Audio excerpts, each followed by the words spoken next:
Apalagi perintah Nabi, kata Abu Sufyan, wasidqi, dan diperintahkan untuk jujur.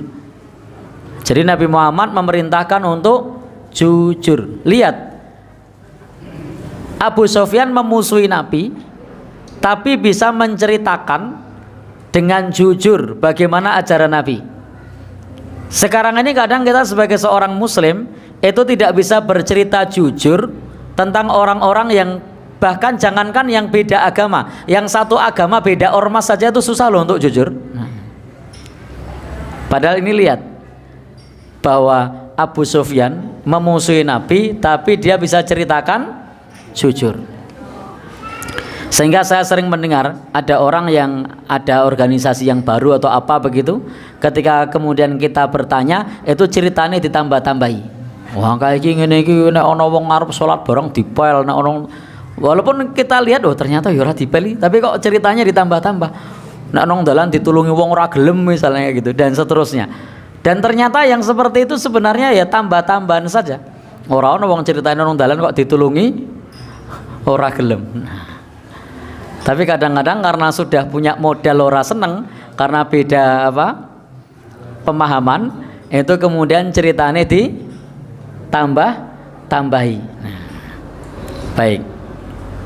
Tapi lihatlah bagaimana Abu Sufyan tidak nambah-nambahi dan tidak mengurangi ketika ditanya tentang ajaran Rasulullah. Bahkan sebelum dialog ini terjadi, Abu Sufyan bertanya. Abu Sufyan ditanya oleh Raja Heraklius. Apa pertanyaannya? Apakah sebelum diangkat menjadi nabi dikenal sebagai seorang pendusta? Jawabannya apa? Tidak. Bahkan dikenal sebagai seorang yang jujur. Bayangkan kalau misalnya kita punya orang yang berseberangan dengan kita, apakah dikenal pendusta? Mungkin iso golek-golek. Oh kayak gaweane ngapusi, padahal enggak. Tapi lihatlah bagaimana Abu Sufyan, ada pelajaran kejujuran di sini. Dia sampaikan bahwa Nabi sejak sebelum diangkat menjadi Nabi tidak dikenal sebagai pendusta, bahkan dikenal sebagai orang yang dapat dipercaya, orang yang jujur. Maka disinilah hendaknya kita belajar untuk objektif, belajar untuk adil di dalam menilai orang. Tidak kemudian kita berat sebelah. Maka dalam Al-Quran Allah Subhanahu wa Ta'ala pesankan kepada kita, wala yajrimannakum syana'anu qaumin ala alla ta'dilu. Janganlah kebencianmu kepada suatu kaum membuat kamu tidak adil. I'dilu huwa aqrabu littaqwa. Berbuat adillah karena adil itu lebih dekat kepada takwa. Apalagi kalau pas masa pemilu itu, pendukung 1 ngelek-elek 2, pendukung 2 ngelek-elek 3, pendukung 3 ngelek-elek elek kabeh. Belajarlah untuk cerita objektif, kelebihan 1 apa, kelebihan 2 apa, kelebihan 3 apa, yang perlu ditambal sulam yang mana.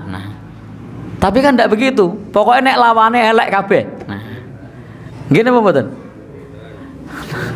Mboten. Ya, coba kita belajar untuk jujur. Meskipun itu bukan partai yang saya dukung, tapi ada kelebihannya misalnya. Pernah enggak ada yang bilang gitu? Kok koyone angel ya ngomong ngono kuwi. Gimana? Ya. Baik. Alhamdulillah saya bukan aktivis partai politik, jadi tidak ada beban.